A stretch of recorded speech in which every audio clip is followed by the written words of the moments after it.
এমনি সাব্বির মোল্লা আপনি লিখেছেন শরীরে রক্ত বের হলে কি রোজা ভাঙা হবে? শরীরে রক্ত যদি বের হয় তাহলে এর ফলে রোজা ভাঙা হবে না, এর তো ওযু ভাঙা হবে। এরপর সাব্বির হোসেন আপনি লিখেছেন রমজান মাসে ভিতরে সালাত কি ইমামের পিছনেই পড়তে হবে নাকি একাও পড়া যাবে? একাও পড়তে পারেন, কোনো অসুবিধা নেই, ইমামের পিছনে পড়তে হবে বাধ্যবাধকতা নাই। তবে যে ফজিলত পেতে হলে ইমাম যাওয়া পর্যন্ত আপনাকে অপেক্ষা করতে হবে। রাত জেগে বা ফজিলত পেতে হলে ইমামকে নামাজে রেখে আপনি চলে যাবেন, এটা হবে না। বরং আপনি প্রয়োজনে অপেক্ষা করতে পারেন, জিকির আজকার দোয়া দরুদ পড়লেন, এরপর বিতির শেষে সবাই যখন গেল আপনি তখন বের হলেন।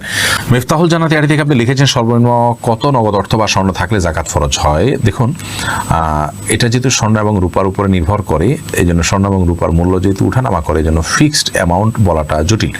আমরা আপনাকে শুধু এটুকু বলছি যে 52.5 তোলা রূপার আজকের বাজার দর কি পিওর রূপার, অথবা 595 গ্রাম বলতে পারেন 52.5 তোলা কি, এই পরিমাণ রূপা কিনতে গেলে এটার দাম কত দাঁড়াবে?